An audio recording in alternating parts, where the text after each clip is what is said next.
Hello students, इस lecture में हम डिस्कस करेंगे पॉलीमॉर्फिज्म का सेकंड पार्ट, जिसमें हम रन टाइम पॉलीमॉर्फिज्म को डिस्कस करेंगे और उसका पार्ट है एक वर्चुअल फंक्शन, उसको हम यहाँ पर डिस्कस करेंगे। तो पहले हम डिस्कस करेंगे डेफिनेशन इसकी, उसके बाद हम डिस्कस करेंगे वर्चुअल फंक्शन विद एग्जाम्पल और फिर डिस्कस करेंगे एब्स्ट्रैक्ट क्लासेस और उसके बाद में pure virtual function with example. तो ये सब चीजें इसके अंदर हम डिस्कस करने जा रहे हैं।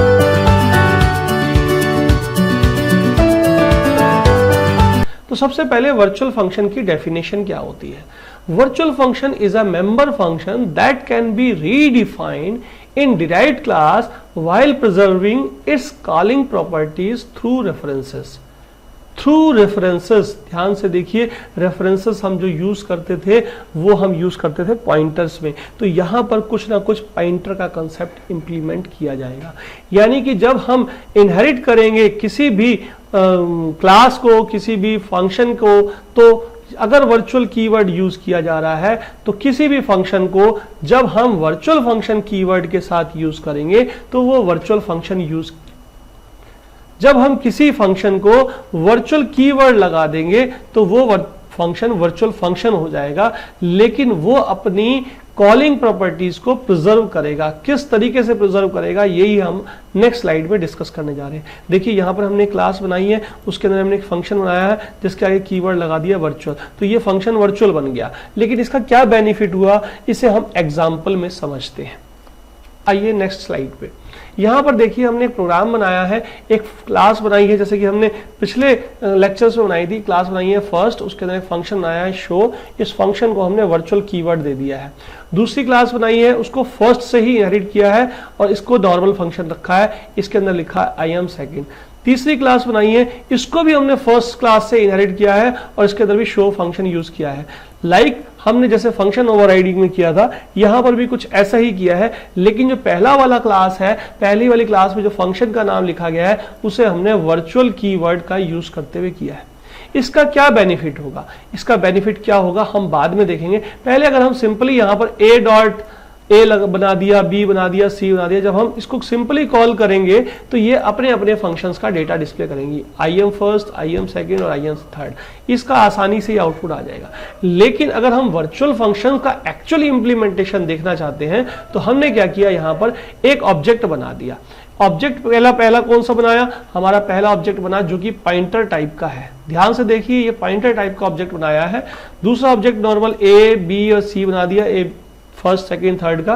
अब जब हम पॉइंटर ऑब्जेक्ट के अंदर पहली क्लास का ऑब्जेक्ट डाल रहे हैं, फर्स्ट क्लास का, और शो कर रहे हैं, तो ये आउटपुट देगा फर्स्ट क्लास के लिए। दूसरे का रेफरेंस देंगे, दूसरे के लिए काम करेगा। तीसरी क्लास का रेफरेंस देंगे, तीसरे के लिए काम करेगा। तो इसका आउटपुट क्या आएगा, बेसिकली आई एम फर्स्ट जब पहले का ऑब्जेक्ट डाला गया है, आई एम सेकेंड जब दूसरे का रेफरेंस डाला गया है, आई एम थर्ड जब तीसरे क्लास का रेफरेंस डाला गया है। तो बेसिकली जिसका रेफरेंस आप इसके अंदर डालेंगे वही क्लास के फंक्शन को ये कॉल करेगा। यही था वर्चुअल प्रोग्राम, वर्चुअल फंक्शन का एग्जांपल। आप देखिए एक एग्जांपल और लेते हैं हम। यहां पर हमने एक एग्जांपल लिया, उस एग्जांपल में एक क्लास बनाई पॉलीगॉन। इस पॉलीगॉन के अंदर दो वेरिएबल ले लिया हमने, इंट विड्थ और हाइट। विड्थ और हाइट, यहां पर इसकी वैल्यू सेट करने के लिए हमने एक फंक्शन बनाया सेट वैल्यू। ये फंक्शन नॉर्मल फंक्शन है, लेकिन एक और हमने फंक्शन बनाया जिसका नाम लिखा इंटीजर एरिया, लेकिन इसके अंदर हमने सिर्फ रिटर्न 0 किया है, कुछ नहीं किया, इसके अंदर कोई भी कार्य नहीं किया, कोई भी एक्टिविटी, कोई भी एक्शन नहीं किया, सिर्फ और सिर्फ रिटर्न 0 किया है, लेकिन क्योंकि ये वर्चुअल फंक्शन है। अब यहां पे दूसरी क्लास बनाई रेक्टेंगल क्लास, उसके अंदर हमने एरिया के अंदर हाइट और विड्थ को मल्टीप्लाई करके रिटर्न किया है। ट्राइंगल क्लास, उसके अंदर ट्राइंगल का एरिया निकालने के लिए विड्थ और हाइट का डिवाइड कर दिया 2 से और उसको रिटर्न किया है। सिंपल। और ये दोनों की दोनों क्लासेस पॉलीगॉन क्लास से इनहेरिट हो रही हैं। ठीक है। अब हमने यहां पर मेन के अंदर एक ऑब्जेक्ट रेक्टेंगल का बनाया, एक ट्रायंगल का बनाया, एक पॉलीगॉन का बनाया।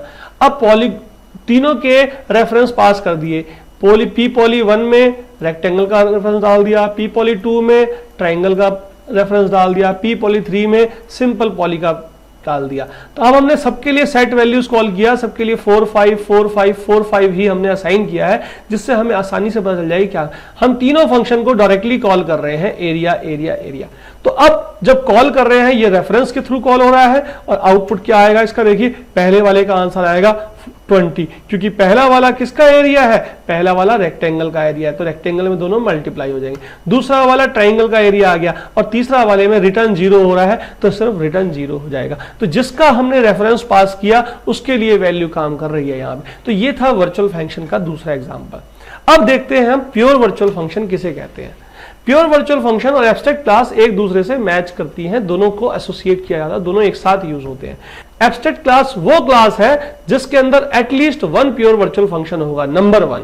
नंबर 2 बात इसके अंदर होती है, एब्स्ट्रैक्ट क्लास हमेशा बेस क्लास की तरह काम करती है, कभी भी उसका ऑब्जेक्ट नहीं बनाया जाता, यानी कि उसका ऑब्जेक्ट बनाकर उसे कॉल नहीं किया जाएगा, उसके फंक्शंस को कॉल नहीं किया जाएगा, लेकिन हाँ उसका रेफरेंस यूज करके उसके अंदर रेफरेंस डालकर हम उसका यूज कर सकते हैं। तो देखिए यहाँ पर जो डेफिनेशन लिखी है वो कुछ इसी तरीके की है।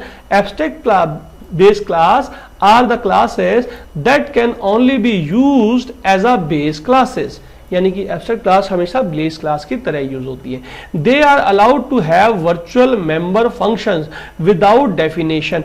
विदाउट डेफिनेशन का मतलब उसकी डेफिनेशन नहीं होगी, जिसकी डेफिनेशन नहीं होती उसी को हम प्योर वर्चुअल फंक्शन कहते हैं। कैसे करते हैं अभी हम देखेंगे।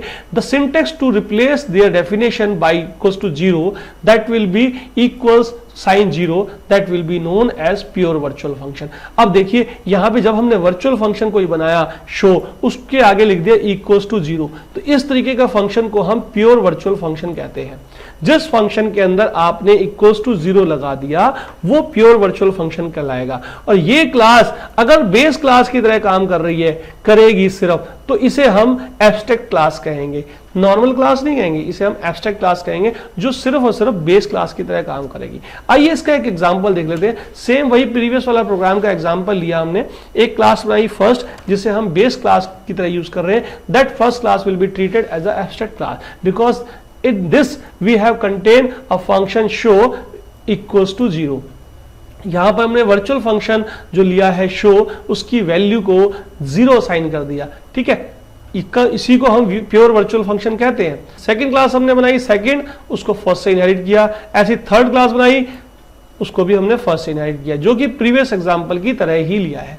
अब हम यहां पर इसका एग्जांपल ले रहे हैं। हमने यहां पर ऑब्जेक्ट बनाया। अब देखिए हमने मेन में क्या किया, यहां पर फर्स्ट का एक ऑब्जेक्ट बनाया जो कि पॉइंटर टाइप का है, ना कि सिंपल ऑब्जेक्ट बनाया है। अब जब हमने सेकंड का ऑब्जेक्ट बनाया, थर्ड का ऑब्जेक्ट बनाया, सेकंड का ऑब्जेक्ट डाला इसके अंदर और उसको कॉल किया तो सेकंड के लिए कॉल करेगा। सी के अंदर सी का ऑब्जेक्ट डाला इसके अंदर तो ये सी के लिए काम करेगा, यानी कि जिस क्लास का ऑब्जेक्ट आप डालोगे उसी के लिए ही ये काम करेगा। ठीक है, तो फर्स्ट के लिए अब जब आउटपुट आएगा तो आई एम सेकेंड और आई एम थर्ड आएगा। यहां पर फर्स्ट की कोई बात ही नहीं है, फर्स्ट फंक्शन कॉल ही नहीं करेगा। यहां पर हम सिर्फ उसको बेस क्लास की तरह काम कर रहे हैं, बेस क्लास की तरह यूज कर रहे हैं, उसको रेफरेंस स्टोर करने के लिए यूज कर रहे हैं। तो यहां पर जो फंक्शन यूज किया गया वो प्योर वर्चुअल फंक्शन है और जो फर्स्ट क्लास यहां पर ली गई है वो एब्स्ट्रैक्ट क्लास है। ठीक है, तो इसे हम एब्स्ट्रैक्ट क्लास और प्योर वर्चुअल फंक्शन कहते हैं। इसका एक और एग्जांपल देख लो, जैसे पॉलीगॉन में था, पॉलीगॉन में भी हमने इस तरीके से यूज किया था। तो यहां पर भी हमने पॉलीगॉन का जो एरिया फंक्शन है उसे हमने प्योर वर्चुअल फंक्शन बना दिया।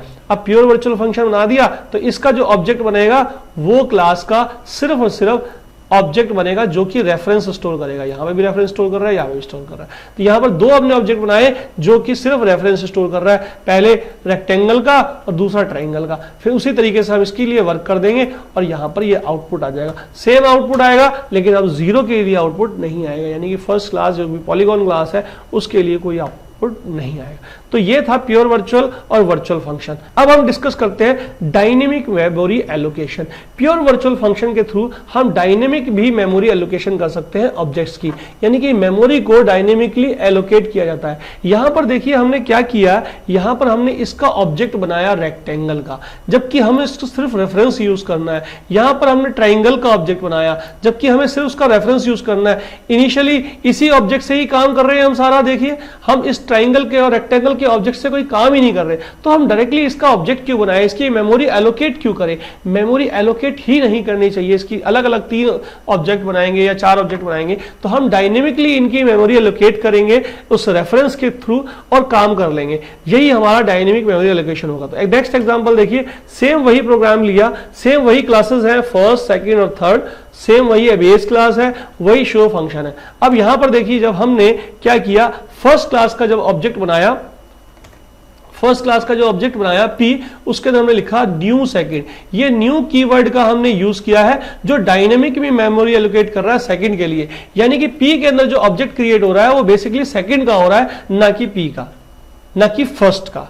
ठीक है, ऐसे ही Q के अंदर जब हम मेमोरी एलोकेट कर रहे हैं, न्यू कीवर्ड लगाया और थर्ड का यूज करा, तो यहां पर जो क्यू में ऑब्जेक्ट क्रिएट हो रहा है, जो क्यू में रेफरेंस क्रिएट हो रहा है, जो क्यू में मेमोरी एलोकेट हो रही है, वो थर्ड की हो रही है, ना कि फर्स्ट की। ठीक है, तो जिसका फंक्शन कॉल करेंगे उस फंक्शन के लिए वर्किंग आए। इसका बेनिफिट यह है कि हम इसकी मेमोरी को रिलीज भी कर सकते हैं, तो डिलीट के थ्रू हम इसकी मेमोरी डायरेक्टली रिलीज कर सकते हैं जब भी हम चाहे। तो डिलीट कीवर्ड यूज कीजिए, उससे इसकी मेमोरी रिलीज हो जाएगी, जो भी आपने इसके अंदर मेमोरी ली। तो न्यू का कीवर्ड मेमोरी एलोकेट करने के लिए है, डिलीट कीवर्ड मेमोरी को डिलीट करने के लिए। इसका आउटपुट देखिए क्या आएगा, इसका आउटपुट वही आएगा, आई एम सेकंड और आई एम थर्ड, लेकिन यहां पर हमने सेकंड और थर्ड का इंडिविजुअल ऑब्जेक्ट नहीं बनाया, डायरेक्टली रेफरेंस ही बनाया है। ठीक है, तो इस तरीके से हम इसको डायनेमिक मेमोरी एलोकेशन को वर्क कर सकते हैं।